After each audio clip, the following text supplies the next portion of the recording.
Hello students, today we are going to start our next chapter that is biological classification.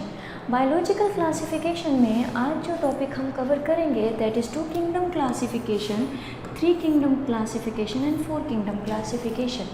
अगर मैं competitive point of view से या अपने जो 2 या 3 मार्क्स क्वेश्चन के ऊपर भी कंसिडर करूँ तो 2 किंगडम और 3 किंगडम और 4 किंगडम में हमें किन साइंटिस्ट ने दिया और कौन कौन सी किंगडम थी यही याद करना होता है।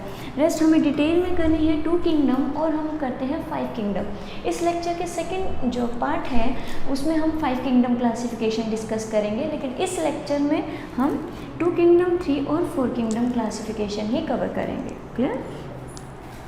लेकिन किंगडम्स के जो थे साइंटिफिक मेथड मैंने पहले ही बताया कि फर्स्ट साइंटिफिक मेथड ऑर्गेनिज्म को क्लासिफाई करने के लिए जो यूज़ किया था वो कौन थे? एरिस्टोटल थे। उन्होंने बोला था एक ऑर्गेनिज्म है जिनमें रेड ब्लड है, एक जो जिनमें रेड ब्लड नहीं है। तो these are the organism with red blood, और ये वो ऑर्गेनिज्म है जो कि जिनमें रेड ब्लड नहीं है। तो ये कौन है? वर्टिब्रेट्स, और ये क्या है? इनवर्टिब्रेट्स। क्लियर? तो एक जिनमें रेड ब्लड है और एक जिनमें रेड ब्लड नहीं है, that is enema and enema. ये फर्स्ट क्लासिफिकेशन थी जो कि दी गई थी बाय एरिस्टोटल और फर्स्ट साइंटिफिक मेथड था। नेक्स्ट जो है हमारे पास है दैट इज 2 किंगडम क्लासिफिकेशन। किसने दी? कोरोलस लीनियस ने दी थी। मैंने फिर बोल रही हूँ कि कोरोलस लीनियस ने बहुत सारे काम किए हैं, तो उनके सारे काम आप जहाँ पे इनका नाम आए अगेन लिखो। सिस्टमा नेचुराe दी है, आपका नोमेनक्लेचर दिया है, कौन सी बुक्स दी हैं, कितने प्लांट्स एक्सप्लेन किए थे, कितने एनिमल्स एक्सप्लेन किए थे, वो अगेन बार बार उस जगह पे पॉइंट्स लिखोगे तो लर्न होंगे। क्लियर? तो 2 किंगडम क्लासिफिकेशन हमें दी थी कोरोलस लीनियस। 2 किंगडम हम बचपन से ही करते आ रहे हैं कि 2 पार्ट्स में डिवाइड हुई हैं। एक आगे हमारे पास प्लांट्स और एक आगे हमारे पास एनिमल्स। तो एक किंगडम बनी मेरी प्लांटी और एक किंगडम बनी मेरी एनिमेलिया। इनका बेसिकली जो क्लासिफिकेशन की गई वो की गई ग्रॉस मॉर्फोलॉजी के बेसिस पे। ग्रॉस मॉर्फोलॉजी इंपॉर्टेंट पॉइंट है। ग्रॉस मतलब कि ज़्यादा डिटेल में नहीं जा रहे, कोई बायोकेमिस्ट्री नहीं देख रहे, एवोल्यूशनरी हिस्ट्री नहीं देख रहे, ये इसके ड्रॉबैक बनते जाएंगे क्योंकि इन्होंने ये चीज़ें नहीं देखी। ठीक है? तो इन्होंने बेसिकली ग्रॉस मॉर्फोलॉजी ऊपर से जो पॉइंट्स थे कवर किए थे, ठीक है, उस बेसिस पे 2 और किंगडम बना दी। मेन जो इन्होंने पॉइंट किया है दैट इज सेल वॉल। ठीक है? अगर प्लांट्स में देखा जाए तो सेल वॉल क्या है? प्रेजेंट है, और एनिमल्स में अगर देखा जाए तो सेल वॉल जो है वो क्या है? एब्सेंट है। तो इन्होंने बोला एनिमल किंगडम में वो ऑर्गेनिज्म होंगे जिनमें सेल वॉल एब्सेंट है, प्लांट किंगडम में वो ऑर्गेनिज्म है जिसमें सेल वॉल क्या है? प्रेजेंट है। इसी बेसिस पे अगर उन्होंने जो क्लासिफिकेशन दी तो प्लांटी में आ गई एल्गी, एक आ गई फंगाई, एक आ गया bacteria, bryophytes, pteridophytes and spermatophytes. Spermatophytes में आपके आ जाते हैं जिम्नोस्पर्म एंड एंजियोस्पर्म। ये तो 9th क्लास में नाम तो सुने ही है ना? तो प्लांटी में first I algae, second I fungi, next आया bacteria, bryophytes, pteridophytes and spermatophytes. ठीक है? इन सब की खासियत है, इन सब में सेल वॉल अगर देखी जाए तो सेल वॉल क्या है? प्रेजेंट, और वहीं पे अगर एनिमल्स में देखा जाए तो सेल वॉल क्या है? एब्सेंट। तो सेल वॉल अगर देखो सिलेंट्रेट्स, पोरीफेरा, ठीक है, सिलेंट्रेट्स हाइड्रा याद है तो दैट इज सिलेंट्रेट। ठीक है? पोरीफेरा स्पॉन्ज वगैरह, प्लेटीहेल्मिन्थेस, मोलस्का, ठीक है, मोलस्क में स्नेल आते हैं, प्लेटीहेल्मिन्थेस में आपके टेपवर्म आ रहे हैं, ठीक है, निमेटोड्स, ठीक है, दैट इज प्लेटीहेल्मिन्थेस। एस्केलहेल्मिन्थेस में जो हैं वो आपके एस्केलहेल्मिन्थेस राउंडवॉर्म आ रहे हैं, फिर एनालिडा, फिर अकाइनोडर्म्स, फिर कॉर्डेटा। ठीक है? तो ये सारे के सारे किस में आए? एनिमेलिया में आए। ठीक है? बेसिकली इन्होंने ये नोट किया कि इसमें सेल वॉल जो है वो क्या रहेगी? एब्सेंट रहेगी। क्लियर? जिसमें सेल वॉल नहीं है वो एनिमल किंगडम में डाल दिया गया। क्लियर? तो यहाँ पे आप देखो यहीं पे ड्रॉबैक्स दिखने शुरू हो गए। कैसे? एल्गी, चाहे मैं प्लांट्स, देखो ये प्लांट्स में पढ़ते हैं ना, प्लांट किंगडम में algae, bryophytes, pteridophytes, spermatophyte, basically ये कौन सी किंगडम है? प्लांट्स। तो प्लांट्स में अगर मैं देखूं तो सेल वॉल किससे बनी होती है? सेलुलोज से बनी होती है। यही पढ़ा हुआ है। फंगाई में पड़ी है वो किससे बनी है? काइटिन से बनी है। बैक्टीरिया में किससे बनी है? पेप्टाइडोग्लाइकन से बनी है। ये कवर करेंगे मोनेरा में, क्लियर। तो देखो सेल वॉल ही जो है जिसके बेसिस पे आपने क्लासिफिकेशन की, और वहीं पे ड्रॉबैक उसका यही बन गया कि इन सबके सेल वॉल की कंपोजिशन ही अलग है। अलग अलग कंपोजिशन के ऑर्गेनिज्म को हम साथ में कैसे रख सकते हैं, clear. Next bacteria prokaryotic cell है, रेस्ट ब्रियोफाइट्स यूकैरियोटिक है, टेरिडोफाइट्स यूकैरियोटिक, स्पर्मेटोफाइट यूकैरियोटिक है, सारे के सारे क्या है? यूकैरियोटिक सेल है। तो प्रोकैरियोटिक और यूकैरियोटिक सेल को क्या कर दिया गया? इकट्ठा रख दिया गया। सेकेंड ड्रॉबैक बन गया, क्लियर। फर्स्ट सेल वॉल अलग अलग सेल वॉल के बेसिस पे ही क्लासिफिकेशन की गई, ठीक है। फिर भी सेल वॉल की कंपोजिशन देखी जाए तो अलग है, तो हम इन ऑर्गेनिज्म को एक साथ नहीं रख सकते।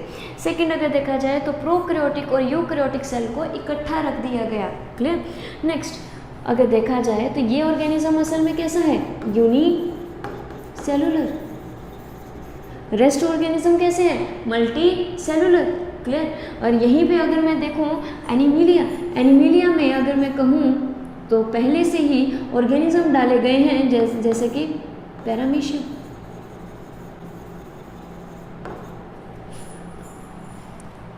क्लियर।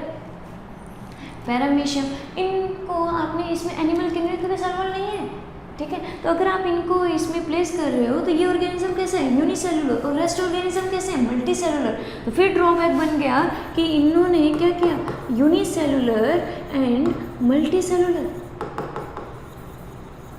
दोनों ऑर्गेनिज्म को एक साथ एक ग्रुप में डाल दिया गया है, क्लियर। तो first drawback cell wall composition अलग है। Second drawback eukaryotic prokaryotic cell इकट्ठे हैं। यूनिसेलुलर और मल्टी सेलुलर ऑर्गेनिज्म भी क्या है? सेम है। अब न्यूट्रिशन पे देखो, ये प्लांट्स हैं तो ये क्या कर रहे हैं? फोटोसिंथेसिस। फंगाई सैप्रोफिटिक है तो इनका न्यूट्रिशन ही क्या हो गया? अलग अलग हो गया, ठीक है। तो ये क्या बन गया? न्यूट्रिशन। ऑटोट्रॉफ्स और हेटेरोट्रॉफ्स दोनों को इकट्ठा रखा गया है, क्लियर। तो ये कुछ ड्रॉबैक्स बने that for two kingdom classification. तो हम डिटेल में करते हैं डिमेरिट्स और limitation of two kingdom classification.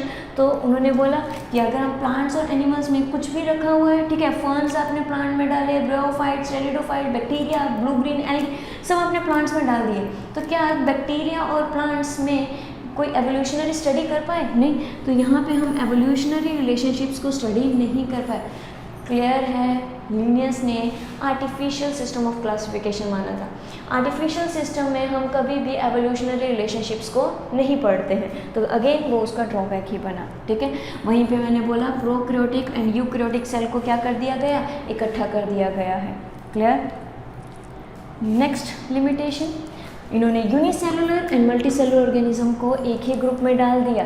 ये ऑर्गेनिज्म ये सिस्टम वो था जिसमें हमारा हेटेरोट्रॉफिक और ऑटोट्रॉफिक ऑर्गेनिज्म क्या है? एक साथ रखे गए। इस क्लासिफिकेशन का नेक्स्ट स्टेज यूग्लिना और लाइकन को कहीं भी जगह नहीं दी गई है। यूग्लिना ऐसा कुछ डायग्राम देखा हुआ है। बेसिकली यूग्लिना जो है हम कहते हैं इसके अराउंड एक सेल वॉल जो है वो बेसिकली पेलिकल लेयर कहते हैं, एग्जैक्ट सेल वॉल नहीं होती। एक तो ये पॉइंट है। साथ में इसकी खासियत है कि सनलाइट होगा तो इट इज ऑटोट्रॉफिक, और इन एब्सेंस ऑफ सनलाइट ये प्रीडेटर है, देन इट इज हेटेरोट्रॉफिक। तो इसका न्यूट्रिशन आता है मिक्सोट्रॉफिक, लेकिन कहीं भी इसे जगह नहीं दी गई, क्लियर। आप वर्ड पढ़ते हो लाइकन और बायोलॉजिकल क्लासिफिकेशन में इसके डिटेल में पढ़ोगे, ठीक है। लाइकन और एक पढ़ते हो माइकोरहाइजा, ठीक है। तो ये दो हैं जो सिम्बायोटिक रिलेशनशिप शो करते हैं, उनमें से एक आया लाइकन। लाइकन की खासियत है यहाँ पे ये सिम्बायोटिक रिलेशनशिप है। एक आया फंगाई, साथ में आती है एल्गी। एल्गी इसे खाना देती है क्योंकि इट्स अ सेप्रोट्रॉफिक ऑर्गेनिज्म, और ये इसको बदले में पानी और शेल्टर देता है, क्लियर। तो दोनों मिलजुल के रह रहे हैं, तो that relation is known as symbiotic relationship. तो ये इन दोनों को कहीं भी टू किंगडम क्लासिफिकेशन में रिकॉग्नाइजेशन या जगह नहीं दी गई, तो ये इसका ड्रॉबैक बन गया, क्लियर। नेक्स्ट डिमेरिट जो है दैट इज स्लाइम मोल्ड। आप 5 किंगडम क्लासिफिकेशन पढ़ोगे, वहाँ पे भी स्लाइम मोल्ड उसका भी ड्रॉबैक है, क्लियर। बेसिकली जब मैं आपको प्रोटिस्टा पढ़ाऊँगी तो प्रोटिस्टा में मैं कवर करूँगी dinoflagellates, diatoms, euglenoids, slime moulds and protozoan. आप एक बार एनसीईआरटी खोल के देखना। उसमें ये जो स्लाइम मोल्ड्स हैं बेटा, इसकी खासियत है कि इसमें नॉर्मली वेजिटेटिव जब रिप्रोड्यूस नहीं करता तो इसमें वॉल्स एब्सेंट हैं, ठीक है। साथ में ये होलोजोइक इन न्यूट्रिशन, मतलब कि सैप्रोफिटिक एक तरह से होलोजोइक न्यूट्रिशन इनगल्फ करता है फूड को, क्लियर। लेकिन अगर मैं देखूं रिप्रोडक्टिव स्टेज, उसमें सेल वॉल प्रेजेंट है। अभी ये पॉइंट बिल्कुल समझ नहीं आएगा, क्लियर। आपको नहीं आता तो आप फिर भी इसे इतना ध्यान में रखना कि टू किंगडम क्लासिफिकेशन में स्लाइम मोल्ड जो है एक ड्रॉबैक है। जब हम प्रोटिस्टा कवर करेंगे तब मुझे समझाने की भी ज़रूरत नहीं होगी कि स्लाइम मोल्ड कैसे ड्रॉबैक बना, तब आपको खुद पता होगा कि वेजिटेटिव स्टेट में सेल वॉल जो है एब्सेंट है तो वो शो करता है एनिमल्स की कैरेक्टरिस्टिक, और जब रिप्रोडक्टिव स्टेट आए तो सेल वॉल प्रेजेंट है तो वो शो कर देता है आपकी फंगाई की कैरेक्टरिस्टिक, स्पोर फॉर्मेशन। तो ये कुछ कैरेक्टरिस्टिक्स जो है वो ये आपकी फंगाई की शो करता है, इसलिए स्लाइम मोल्ड जो है वो ड्रॉबैक बनता है, क्लियर। नेक्स्ट 5 किंगडम का भी और 2 किंगडम का भी। नेक्स्ट इज ये ए सेलुलर ऑर्गेनिज्म। हमने सेलुलर स्ट्रक्चर के सारे ऑर्गेनिज्म, ए सेलुलर कौन से आ जाते हैं? एक आ जाते हैं मेरे पास वायरसेस और एक आ जाते हैं वायरॉइड्स। ये वो हैं जिन्होंने वायरसेस और वायरॉइड को कहीं भी जगह नहीं दी। 5 किंगडम वालों ने भी इनको जगह नहीं दी है, ठीक है। तो ये कॉमन ड्रॉबैक्स हैं इन दोनों के। क्वेश्चन ऐसे भी आ सकता है कि common drawback for 2 kingdom and 5 kingdom classification, clear. तो this is all about the drawbacks of 5 kingdom classification. Next आ जाता है आपका 3 किंगडम क्लासिफिकेशन। मैंने पहले कहा किसने दी, वही याद करना है, इसे दिया था हेगल ने। नेक्स्ट कौन कौन से 3 किंगडम बनाए? प्लांटी और एनिमेलिया तो पहले से ही थी। उन्होंने जो नई किंगडम बनाई दैट इज प्रोटिस्टा, और प्रोटिस्टा में ऑर्गेनिज्म कैसे आते हैं? यूनिसेलुलर ऑर्गेनिज्म आते हैं। इसका मतलब यहाँ पे बॉडी डिफ्रेंशिएटेड नहीं होती, अनडिफ्रेंशिएटेड बॉडी। यूनिसेलुलर है, टिश्यू वगैरह नहीं प्रेजेंट होगा, डिफ्रेंशिएटेड बॉडी नहीं होती है, क्लियर। नेक्स्ट आ जाती है हमारी 4 किंगडम क्लासिफिकेशन। 4 किंगडम में 3 तो हमने बनाई रखी है, प्लांटी, एनिमल्स एंड प्रोटिस्टा। नई किंगडम जो बनी दैट इज मोनेरा।